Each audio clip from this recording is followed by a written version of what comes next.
क्या आप भी हर बात की परवाह करते करते थक चुके हैं? लोग क्या सोचेंगे, कौन क्या कह रहा है, कौन सा ट्रेंड चल रहा है, इन सब के पीछे भागते भागते क्या आपको लगता है कि आपकी असली खुशी कहीं खो गई है? तो रुकिए, क्योंकि आज हम बात करने वाले हैं एक ऐसी किताब की जो सिखाती है कि जरूरी क्या है और बाकी सब चीजों को इग्नोर करना कैसे जिंदगी बदल सकता है। Hello friends, welcome to better life. आज की वीडियो में हम बात करेंगे मार्क मैनसन की international best selling book the subtle art of not giving की। यह किताब सीधा सपाट, बिना किसी मीठी बातें किए, ये बताती है कि कैसे हम अपनी जिंदगी को ज्यादा मीनिंगफुल बना सकते हैं, कम चीजों की फिक्र करके, लेकिन सही चीजों की फिक्र करके। ऑथर कहते हैं, a better life begins not by caring about more, but by caring about less and choosing wisely. इस वीडियो में हम आपको बताएंगे इस किताब के वो की लेसन्स जो आपकी सोच को हिला सकते हैं, जैसे डोंट ट्राई, यानी खुद को जबरदस्ती प्रूफ करने की जरूरत नहीं है। हैप्पीनेस इज अ प्रॉब्लम, यानी दुख से भागो मत, उसे समझो। और यू आर नॉट स्पेशल, यानी सच को मानो, तभी ग्रोथ शुरू होती है। अगर आप भी हर छोटी बात पर स्ट्रेस लेते हो, हर ओपिनियन को दिल पर ले लेते हो, या हर किसी को इंप्रेस करने की कोशिश में अपनी पीस खो चुके हो, तो ये वीडियो आपके लिए आई ओपनर हो सकती है। तो चलिए शुरू करते हैं। Chapter 1, don't try. ये चैप्टर शुरू होता है चार्ल्स बुकॉव्स्की की कहानी से, जो एक शराबी, जुआरी और समाज के नजर में एक फेलियर थे। उनकी जिंदगी बहुत मैसी थी। दिन में पोस्ट ऑफिस में क्लर्क की बोरिंग जॉब और रात में अकेले बैठकर पोएट्री लिखना। लगातार रिजेक्शन झेलते हुए वो डिप्रेशन में चले गए, लेकिन उन्होंने कभी दिखावा नहीं किया कि वो कोई ग्रेट इंसान है। जब 50 साल की उम्र में पहली बार किसी ने उनकी लेखन प्रकाशित करने का मौका दिया, तो उन्होंने कहा, या तो मैं पोस्ट ऑफिस में रहकर पागल हो जाऊं, या बाहर रहकर राइटर बनकर भूखों मर जाऊं। मैंने भूखों मरना चुना। बुकाउस्की की सबसे बड़ी खासियत यही थी कि वो खुद को पूरी तरह से एक्सेप्ट करते थे, जैसे है वैसे।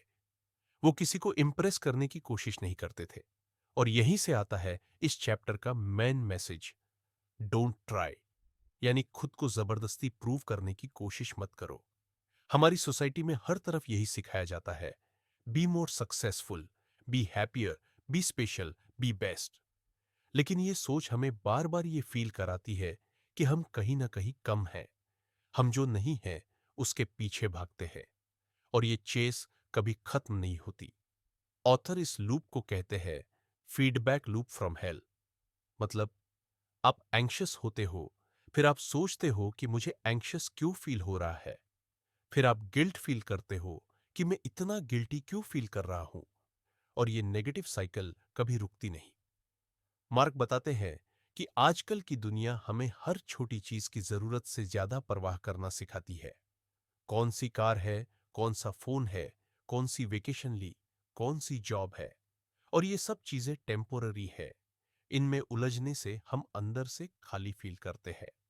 असल हैप्पीनेस तब आती है जब हम जरूरी चीजों पर ध्यान देते हैं और बेकार की चीजों के लिए स्ट्रेस लेना बंद कर देते हैं। मार्क 3 कोर प्रिंसिपल्स बताते हैं डोंट ट्राई फिलोसॉफी के बारे में। एक, not caring doesn't mean you become emotionless. इसका मतलब है कि आप अननेसेसरी चीजों को इंपॉर्टेंस देना बंद कर दो। हर इंसान को कुछ ना कुछ मैटर करता है, लेकिन इंटेलिजेंट इंसान वो है जो केयरफुली डिसाइड करता है कि किस चीज की केयर करनी है। सब कुछ आपकी एनर्जी और अटेंशन के लायक नहीं होता। दो, जब आप किसी एडवर्सिटी की परवाह नहीं करते, तो उसका मतलब ये नहीं कि आप कोल्ड हार्टेड है, बल्कि ये है कि आपके पास कोई हायर पर्पस है जिससे वो छोटी परेशानियां नेग्लिजिबल लगती है। मतलब, अगर कोई आपको क्रिटिसाइज करता है, लेकिन आप जानते हैं कि आप जो कर रहे हैं वो सही है, तो आप उस क्रिटिसिज्म को टॉलरेट कर सकते हैं, क्योंकि आपकी प्रायोरिटी बड़ी है। 3, हर इंसान कॉन्शियसली या अनकॉन्शियसली डिसाइड करता है कि उसे किन चीजों की चिंता करनी है। मैच्योरिटी का मतलब है परवाह करने के लिए सही चीजें चुनना और बाकियों को इग्नोर करना। जब आप यंग होते हो तो हर बात हर्ट करती है, लेकिन जैसे जैसे आप ग्रो करते हो आप सीखते हो कि किस बात को सीरियसली लेना है और किसे छोड़ देना है। मार्क मैनसन का कहना है कि अगर आप हर चीज की परवाह करते रहोगे, हर ओपिनियन, हर ट्रेंड, हर कंपैरिजन, तो आप जिंदगी की सही वैल्यूज और सही प्रायोरिटीज को मिस कर दोगे। A better life begins not by caring about more but by caring about less and choosing wisely. यही सटल आर्ट है, जरूरत से ज्यादा सोचने की आदत को छोड़ देना और अपनी अटेंशन उन चीजों को देना जो सच में मायने रखती है। Chapter 2, happiness is a problem. इस चैप्टर की शुरुआत एक पुराने समय की कहानी से होती है, एक राजा की जो अपने बेटे के लिए परफेक्ट लाइफ बनाना चाहता था। उसने बच्चे को महल में रखा, हर सुख सुविधा दी और उसे कभी भी दुख या तकलीफ का सामना नहीं करने दिया। लेकिन जब वो बच्चा बड़ा हुआ तो उसे ये लग्जूरियस लाइफ बेकार और खाली लगने लगी। फिर एक दिन उसने महल से बाहर निकलकर असली दुनिया देखी। बीमारी, गरीबी, बुढ़ापा और मौत। ये देखकर वो हिल गया। उसे समझ आया कि उसके जीवन की सारी लग्जरी उसे सेटिस्फैक्शन नहीं दे पा रही थी। इस रियलाइजेशन से शुरू हुआ उसका ट्रांसफॉर्मेशन।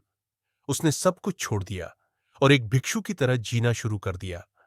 भूखे रहना, अकेले रहना, तकलीफ में रहना। लेकिन कुछ सालों बाद उसे यह भी समझ आ गया कि दुख सहने से भी कोई अल्टीमेट ट्रूथ नहीं मिलता।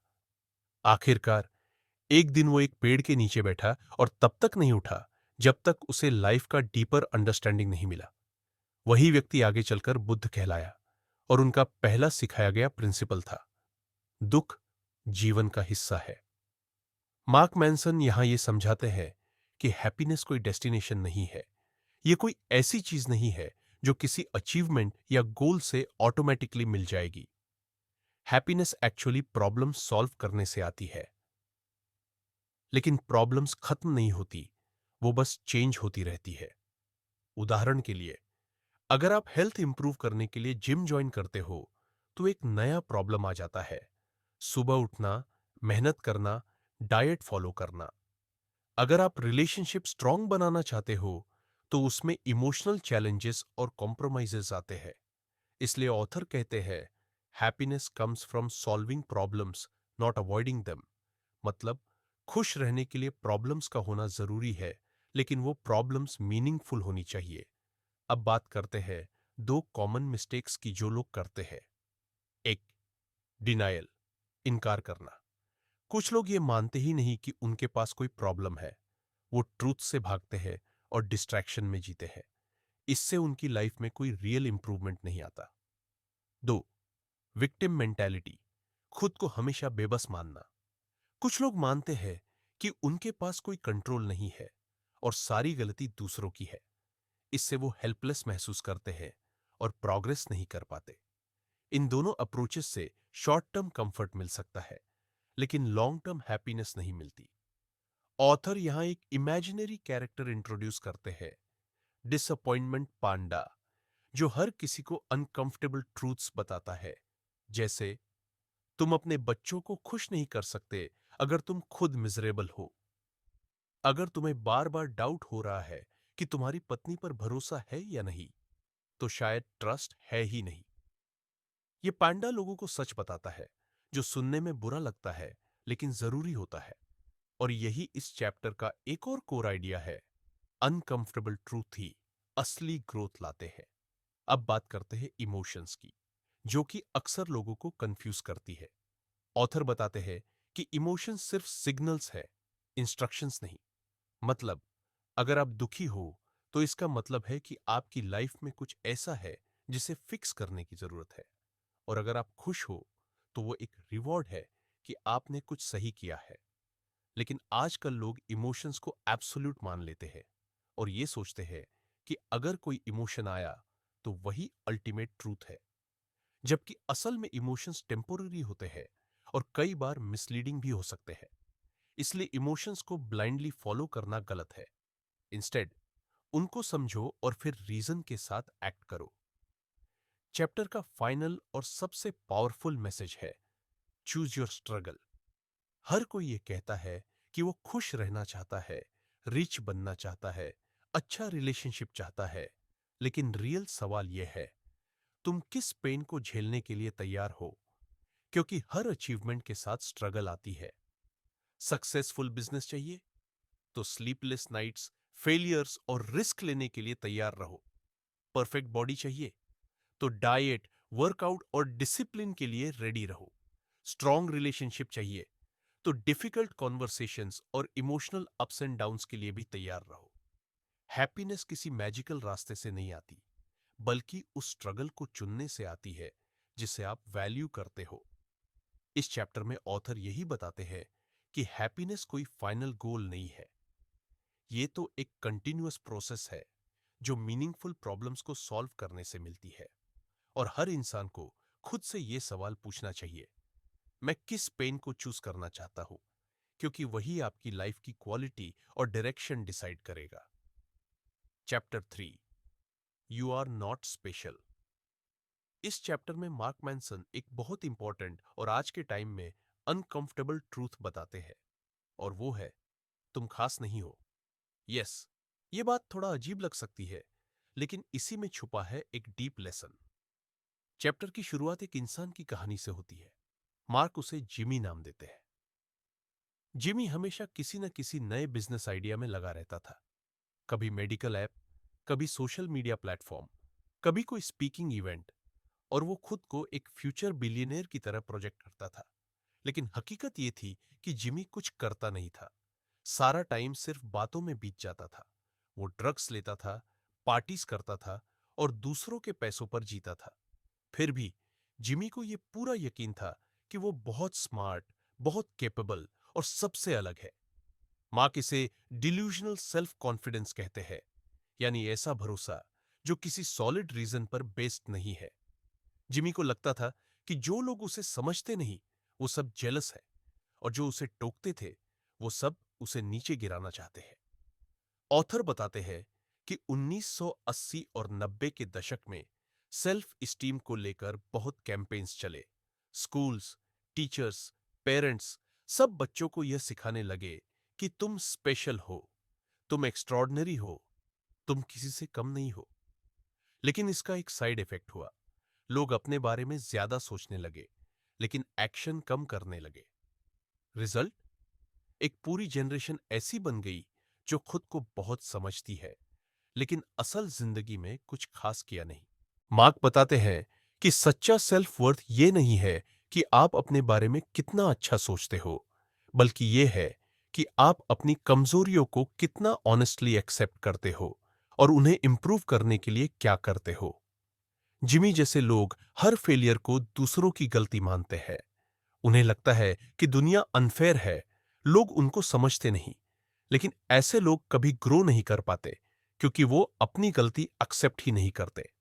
मार्क इसे कहते हैं एंटाइटलमेंट। एंटाइटलमेंट का मतलब होता है खुद को ऐसा समझना जो हर चीज का हकदार है, बिना मेहनत किए। ऐसे लोग हर अच्छी चीज को अपनी ग्रेटनेस का रिजल्ट मानते हैं, और हर बुरी चीज को किसी कॉन्स्पिरेसी या जेलसी का असर मानते हैं। अब ऑथर बताते हैं कि लाइफ में स्ट्रेंथ का असली मतलब क्या है। स्ट्रॉन्ग इंसान वो है जो खुद के बारे में अनकंफर्टेबल ट्रूथ्स एक्सेप्ट करता है। जैसे, हां, मैं कभी कभी इरिस्पॉन्सिबल हूं, मैं अपने अचीवमेंट्स को एग्जैजरेट करता हूं, मुझे दूसरों पर बहुत डिपेंड नहीं रहना चाहिए। और फिर वो इंसान इन इश्यूज पर काम करता है, इंप्रूव करता है। लेकिन इंटाइटल्ड लोग अपनी गलती एक्सेप्ट ही नहीं करते, इसलिए वो चेंज भी नहीं कर पाते। मार्क एक इंपॉर्टेंट लाइन कहते हैं, self worth is not how good you feel about your positives, it's how honest you are about your negatives. इसका मतलब ये कि अगर आप अपनी कमजोरियों से भागते हो तो आप कभी स्ट्रांग नहीं बन सकते। ग्रोथ वहीं से शुरू होती है जहां आप अपनी गलती मानते हो और उन्हें बदलने की कोशिश करते हो। ये चैप्टर हमें एक टफ लेकिन जरूरी रियलिटी दिखाता है। हम सब एवरेज है, और यही ओके है। जब हम ये मान लेते हैं कि हम कोई सुपर हीरो नहीं है, तब हमारे पास स्पेस बनती है बेटर इंसान बनने की, सीखने की, मेहनत करने की। खुद को स्पेशल मानने से लाइफ आसान नहीं होती, बल्कि खुद को रियल मानकर ही हम एक मीनिंगफुल और ग्राउंडेड लाइफ जी सकते हैं। Chapter 4, the value of suffering.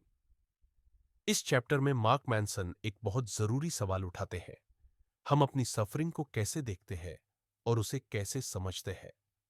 Author कहते हैं कि ज्यादातर लोग खुद से यही पूछते रहते हैं, मैं दुखी क्यों हूं, मेरे साथ ऐसा ही क्यों होता है, मैं खुश क्यों नहीं हूं। लेकिन रेयरली कोई ये सोचता है कि मेरी सफरिंग की वैल्यू क्या है। क्योंकि सच्चाई ये है, सफरिंग से बचना इम्पॉसिबल है। हर इंसान किसी न किसी तरीके से स्ट्रगल करता है।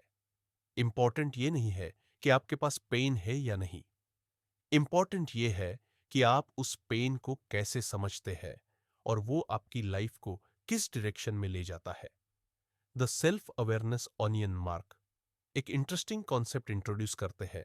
सेल्फ अवेयरनेस ऑनियन यानी अवेयरनेस की परतें।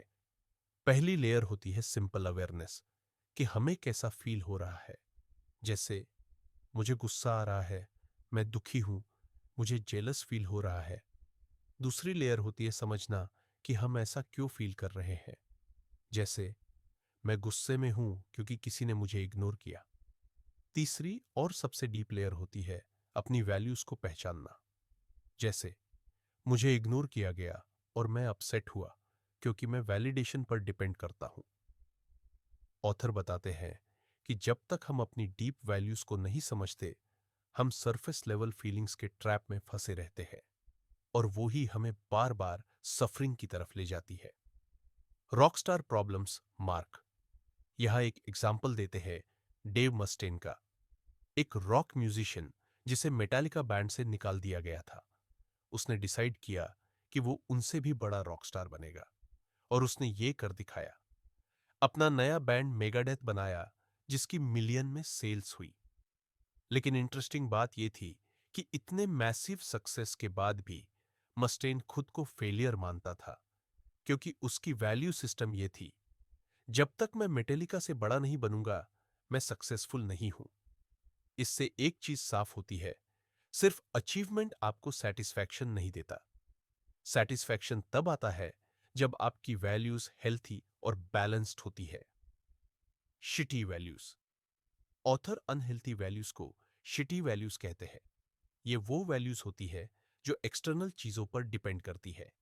जैसे लोगों की approval, material success, always feeling good, हर सिचुएशन में सही होने की जरूरत।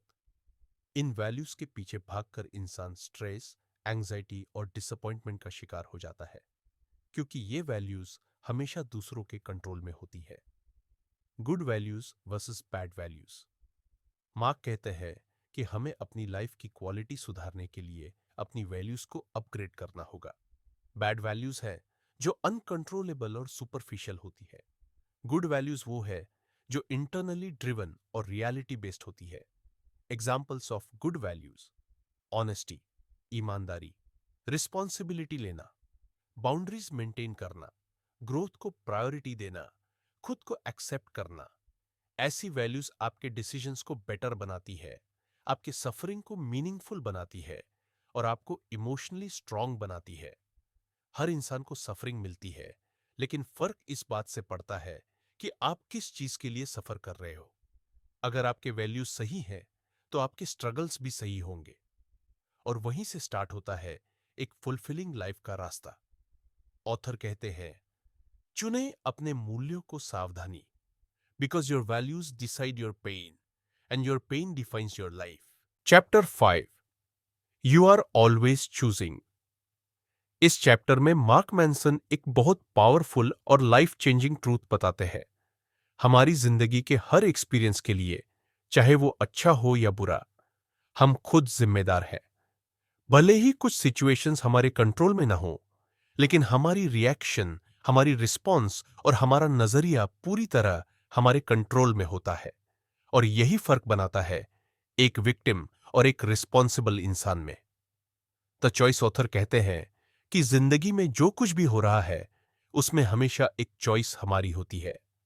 हो सकता है कुछ पेनफुल एक्सपीरियंसेस आपके कंट्रोल से बाहर हों, जैसे कोई एक्सीडेंट, लॉस या बिट्रेयल, लेकिन आप उस पर कैसे रिएक्ट करते हो, उसे कैसे हैंडल करते हो, यह चॉइस आपकी ही होती है। यही सोच इंसान को एम्पावर्ड बनाती है।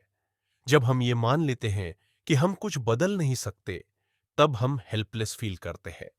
लेकिन जब हम ये मानते हैं कि हमारी रिस्पॉन्स हमारी चॉइस है, तब हम ग्रोथ और चेंज के लिए तैयार हो जाते हैं। The responsibility fault fallacy. Mark एक बहुत जरूरी डिस्टिंक्शन समझाते हैं। रिस्पॉन्सिबिलिटी और फॉल्ट में फर्क होता है। फॉल्ट का मतलब होता है किसी चीज के गलत होने की वजह कौन है। रिस्पॉन्सिबिलिटी का मतलब है अब इस सिचुएशन को हैंडल कौन करेगा। एग्जाम्पल, अगर आपकी कार कोई और क्रैश कर देता है तो उसकी गलती है, लेकिन रिपेयर कराने की रिस्पॉन्सिबिलिटी आपकी है। ऑथर कहते हैं कि जिंदगी में बहुत बार ऐसी चीजें होंगी जो आपकी गलती नहीं होंगी, लेकिन उनके कॉन्सिक्वेंसेस आपको ही भुगतने होंगे। और जब तक आप उस रिस्पॉन्सिबिलिटी को एक्सेप्ट नहीं करते, तब तक आप स्टक रहोगे। Responding to tragedy. मार्क यहां एक हार्ट ब्रेकिंग स्टोरी शेयर करते हैं, एक फादर की जिसकी चाइल्ड की हत्या हो गई थी। उस इंसान ने अपनी ट्रेजेडी को अपने ऊपर हावी नहीं होने दिया। उसने आगे चलकर विक्टिम सपोर्ट ग्रुप स्टार्ट किया और हजारों लोगों को इमोशनल स्ट्रेंथ दी। इससे एक बात साफ होती है, हमारी सफरिंग से ही हमारा स्ट्रेंथ और पर्पस निकल सकता है, अगर हम उसे सही तरीके से चूज करें। Genetics and the hand. Way dealt author इस बात को भी एक्नॉलेज करते हैं कि हर इंसान को जिंदगी में अलग अलग कार्ड्स मिलते हैं। किसी को गुड लुक्स मिलते हैं, किसी को इंटेलिजेंस, किसी को सपोर्टिव पेरेंट्स और किसी को बिल्कुल नहीं। लेकिन वो कहते हैं, you don't control the cards you dealt, but you do control how you play them. मतलब, जो आपके पास है उससे आप क्या बनाते हो, वही आपकी पहचान है। विक्टिमहुड चिक। आजकल कई लोग खुद को हमेशा विक्टिम की तरह प्रेजेंट करते हैं और यही उनकी आइडेंटिटी बन जाती है। सोशल मीडिया पर हर कोई किसी न किसी इनजस्टिस का शिकार दिखना चाहता है, क्योंकि सिंपैथी मिलती है, अटेंशन मिलती है। लेकिन प्रॉब्लम यह है कि विक्टिम बनने से कोई प्रॉब्लम सॉल्व नहीं होती, बल्कि और डीप होती जाती है। ऑथर कहते हैं कि रिस्पॉन्सिबिलिटी लेने से ही हीलिंग शुरू होती है। There is no how. बहुत लोग पूछते हैं, मैं कैसे स्ट्रांग बनूं, मैं कैसे कॉन्फिडेंट बनूं, मैं कैसे फियरलेस बनूं। ऑथर का जवाब बड़ा सिंपल है, there is no how, you just do it. मतलब, आप पहले रिस्पॉन्सिबिलिटी लेते हो, फिर धीरे धीरे एक्शन लेते हो, फिर कॉन्फिडेंस, स्ट्रेंथ और क्लैरिटी खुद आ जाती है। It's not about learning tricks, it's about making decisions. इस चैप्टर का मेन मैसेज बहुत क्लियर है। आपकी जिंदगी में जो हो रहा है उसका कंट्रोल दूसरों को मत दो। गलती किसी और की हो सकती है, लेकिन जिम्मेदारी आपकी बनती है। जब आप ये समझ जाते हो कि हर मोमेंट आप चूज कर रहे हो, तब आप एक अलग ही लेवल की फ्रीडम और पावर फील करने लगते हो। You are always choosing, so choose wisely, choose growth, not blame. Chapter 6। You're wrong about everything but so am I। इस चैप्टर में मार्क मैनसन एक बहुत ही इंपॉर्टेंट और हम्बलिंग ट्रूथ सामने रखते हैं, हम सब गलत हैं। हर इंसान किसी न किसी लेवल पर गलत होता है और यही सच को एक्सेप्ट करने की शुरुआत है। ऑथर कहते हैं कि हम जो कुछ भी जानते हैं, जो सोचते हैं, जो बिलीव करते हैं, उसमें से बहुत कुछ बाद में गलत साबित होता है। इसलिए जिंदगी में सबसे जरूरी स्किल है अपनी गलतियों को पहचानना और उन्हें इंप्रूव करना। Architects of our own beliefs. हम सब अपने बिलीफ्स खुद बनाते हैं। चाइल्डहुड से लेकर एडल्टहुड तक हम अपनी एक्सपीरियंसेस और इमोशंस के बेस पर एक रियलिटी क्रिएट करते हैं। लेकिन प्रॉब्लम यह है कि यह रियलिटी अक्सर पूरी नहीं होती। उसमें बायसेस, फियर्स और पास्ट पेन शामिल होते हैं। ऑथर कहते हैं कि बिलीफ्स को फिक्स मानना एक बहुत बड़ी मिस्टेक है। अगर आप सोचते हैं कि आपकी थिंकिंग हमेशा सही है, तो आप कभी ग्रो नहीं कर सकते। Be careful what you believe. Mark बताते हैं कि कई बार लोग ऐसे बिलीफ्स पकड़ लेते हैं जो दिखने में अच्छे लगते हैं, लेकिन अंदर से टॉक्सिक होते हैं। जैसे, मैं हमेशा राइट हूं, मुझे किसी की जरूरत नहीं, दूसरे लोग चेंज नहीं होते, अगर मुझे फील हो रहा है तो वो सही ही होगा। ये बिलीफ्स शॉर्ट टर्म में कंफर्ट देते हैं, लेकिन लॉन्ग टर्म में रिलेशनशिप्स और पर्सनल डेवलपमेंट को डैमेज करते हैं। इसलिए ऑथर एडवाइस करते हैं, don't trust your beliefs blindly, उन्हें रेगुलरली टेस्ट करो। The dangers of pure certainty. Mark कहते हैं कि कंप्लीट सर्टेनिटी एक इल्यूजन है। जब कोई इंसान पूरी सर्टेनिटी के साथ कहता है कि मुझे सब पता है, तो असल में वो अपने अंदर इनसिक्योरिटी छुपा रहा होता है। प्योर सर्टेनिटी लोगों को जजमेंटल, एरोगेंट और क्लोज्ड माइंडेड बना देती है। ग्रोथ का असली रास्ता यह है कि आप कह सके, शायद मैं गलत हूं, लेकिन मैं जानना चाहता हूं कि सही क्या है। मैनसन्स लॉ ऑफ अवॉइडेंस ऑथर यहां एक यूनिक कॉन्सेप्ट इंट्रोड्यूस करते हैं, मैनसन्स लॉ ऑफ अवॉइडेंस। हम उन चीजों को अवॉइड करते हैं जिनसे हमारा आइडेंटिटी चैलेंज होता है। मतलब, अगर कोई चीज हमारे बारे में कोई अनकंफर्टेबल ट्रूथ सामने लाती है, तो हम उससे दूर भागते हैं। जैसे, अगर आप खुद को स्मार्ट मानते हो, तो आप कभी ऐसा काम नहीं करोगे जिसमें आप फेल हो सकते हो। अगर आप खुद को गुड पर्सन मानते हो, तो आप अपनी जेलसी या रिजेंटमेंट को फेस नहीं करोगे। लेकिन ऐसा करने से हम स्टक रह जाते हैं। ऑथर कहते हैं कि अगर आप सच में ग्रो करना चाहते हैं, तो आपको अपने आइडेंटिटी के डर को फेस करना होगा। Kill yourself metaphorically.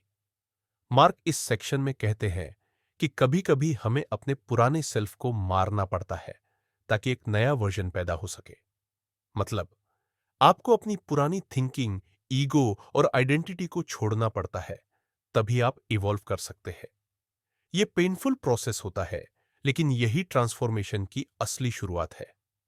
How to be a little less certain of your self.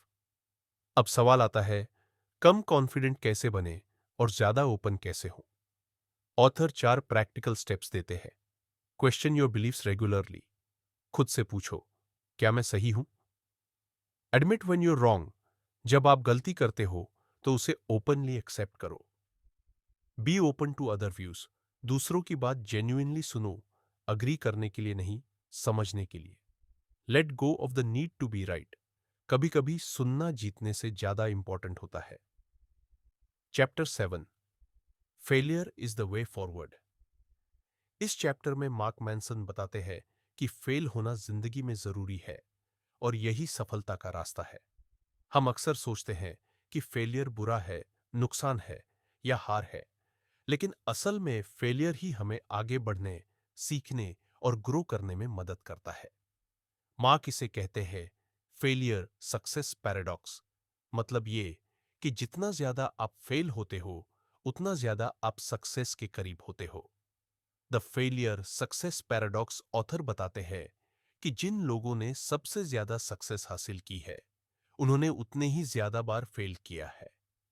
Failure उन्हें रोका नहीं, बल्कि आगे बढ़ाया। फेलियर हमें बताता है कि क्या काम नहीं कर रहा। ये फीडबैक देता है ताकि हम अपने तरीके सुधार सके। फेलियर के बिना कोई प्रोग्रेस नहीं होती। Pain is part of the process. Mark कहते हैं कि ग्रोथ का मतलब है डिस्कंफर्ट, पेन और स्ट्रगल को सहना। जब हम अपनी कंफर्ट जोन से बाहर निकलते हैं, तभी हम कुछ नया सीखते हैं। पेन को अवॉइड करना एक नेचुरल रिएक्शन है, लेकिन इससे हम स्टक हो जाते हैं। सच्चा करेज होता है पेन और फेलियर को फेस करना और फिर भी आगे बढ़ना। The do something principle author यहां एक सिंपल लेकिन पावरफुल रूल देते हैं। डू समथिंग मतलब, जब आपको कंफ्यूजन, डर या स्ट्रेस हो, तो सबसे अच्छा तरीका है कुछ एक्शन लेना। चाहे वो छोटा हो या बड़ा, सही हो या गलत, बस कुछ करना शुरू करें। एक्शन से क्लैरिटी आती है, एनर्जी बढ़ती है और फियर कम होता है। जिंदगी में परफेक्ट मोमेंट का इंतजार मत करो, बस करो। फेलियर से मत डरिए, उसे एम्ब्रेस कीजिए। फेलियर आपके रास्ते की सबसे बड़ी टीचर है। जो लोग हार मानते नहीं, वे ही जीतते हैं। अगर आप सक्सेस चाहते हैं, तो पहले फेलियर को अपनाइए। Remember, failure is not the opposite of success, it's a part of success. Chapter 8, the importance of saying no. इस चैप्टर में मार्क मैनसन बताते हैं कि जिंदगी में ना कहना कितना जरूरी है। हम अक्सर सोचते हैं कि खुश रहने के लिए हर चीज को हाँ कहना चाहिए, हर अपॉर्चुनिटी को ग्रैब करना चाहिए, हर रिक्वेस्ट को स्वीकार करना चाहिए। लेकिन सच ये है कि सभी चीजों को हाँ कहना हमारे लिए नुकसानदायक हो सकता है। Rejection makes your life better author कहते हैं कि जब आप सिलेक्टिव होकर चीजों को रिजेक्ट करना सीख जाते हैं, तभी आपकी लाइफ बेटर होती है। ना कहना आपको आपकी प्रायोरिटीज पर फोकस करने का मौका देता है। हर बार सबको खुश करने की कोशिश में आप अपनी एनर्जी और टाइम बर्बाद कर देते हैं। जो चीजें आपके लिए सच में जरूरी है, उनका ध्यान नहीं रह पाता। बाउंड्रीज चैप्टर में एक इंपॉर्टेंट कॉन्सेप्ट आता है, बाउंड्रीज यानी अपनी लिमिट्स सेट करना। हेल्थी बाउंड्रीज आपको प्रोटेक्ट करती है, आपकी इमोशनल और फिजिकल स्पेस को। अगर आप बाउंड्रीज नहीं रखेंगे तो लोग आपकी काइंडनेस को एक्सप्लॉयटेशन समझेंगे। ना कहना एक तरह से अपनी रिस्पेक्ट करना है। How to build trust Mark बताते हैं कि पैराडॉक्सिकली जब आप ना कहना सीखते हैं तो लोग आप पर ज्यादा भरोसा करने लगते हैं, क्योंकि आप साफ बताते हैं कि आपकी वैल्यूज क्या है, आप क्या चाहते हैं और क्या नहीं चाहते। ये ट्रांसपेरेंसी रिलेशनशिप्स को मजबूत बनाती है। फ्रीडम थ्रू कमिटमेंट इंटरेस्टिंग बात यह है कि जब आप कुछ चुनते हो और बाकी सबको रिजेक्ट करते हो, तो आपको एक नई तरह की फ्रीडम मिलती है। यह फ्रीडम होती है अपनी लाइफ के लिए जिम्मेदारी लेने की, अपने डिसीजंस के प्रति लॉयल रहने की। मार्क कहते हैं, freedom is not about doing whatever you want, but about committing to what matters. ना कहना सीखो, क्योंकि वही तुम्हें लाइफ में फोकस, रिस्पेक्ट और फ्रीडम देता है। हर बार हां बोलना आसान होता है, लेकिन समझदारी यही है कि जब जरूरत हो तब साफ साफ ना बोलना। यही तुम्हें बेटर रिलेशनशिप्स, बेटर डिसीजंस और बेटर लाइफ की तरफ ले जाएगा। Chapter 9 and then you die. इस चैप्टर में मार्क मेंसन जीवन के सबसे बड़े सच से रूबरू करवाते हैं, हम सब एक दिन मरेंगे। ये बात सुनने में भले ही डरावनी लगे, लेकिन इसे एक्सेप्ट करना ही जिंदगी को सही मायनों में मीनिंगफुल बनाता है। Something beyond ourselves author कहते हैं कि जब हम मौत को समझ लेते हैं, तब हमारी प्रायोरिटीज बदल जाती है। हम समझते हैं कि हमारे पास अनगिनत विकल्प नहीं है, इसलिए हमें चुनना होता है कि हम अपनी लिमिटेड एनर्जी और टाइम किस चीज को देंगे। मौत हमें यह भी सिखाती है कि जिंदगी में कुछ बड़ा, कुछ लास्टिंग बनाने का मतलब है अपनी सेल्फ सेंटर्ड सोच से बाहर निकलकर किसी बड़ी चीज के लिए जीना। The sunny side of death Mark बताते हैं कि मौत का एक पॉजिटिव साइड भी होता है। जब हम जानते हैं कि हमारी जिंदगी की सीमा है, तो हम ज्यादा ध्यान देते हैं कि हम कैसे जी रहे हैं। मौत के डर से भागने की बजाय उसे स्वीकार करना हमें और भी ज्यादा प्रेजेंट और जिम्मेदार बनाता है। हम अपने रिश्तों, अपने काम और अपनी वैल्यूज के लिए ज्यादा इंटेंशनल बन जाते हैं। मौत का एक्सेप्टेंस तुम्हें लाइफ में सचमुच जिंदा रहने का तरीका सिखाता है। जब आप मौत से डरना छोड़ देते हो, तभी आप असली फ्रीडम, खुशी और शांति पा सकते हो। मार्क मैनसन कहते हैं, आपका टाइम लिमिटेड है, इसलिए इसे वेस्ट मत करो। Choose wisely what you give a damn about. तो दोस्तों, यह थी इस बुक की समरी और इसके मेन पॉइंट्स। आप कमेंट बॉक्स में बताएं कि बुक की किस बात ने आपको सबसे ज्यादा प्रभावित किया। अगर आप इस किताब को खरीदना चाहते हैं, तो लिंक डिस्क्रिप्शन में है। Thank you. Have a better life.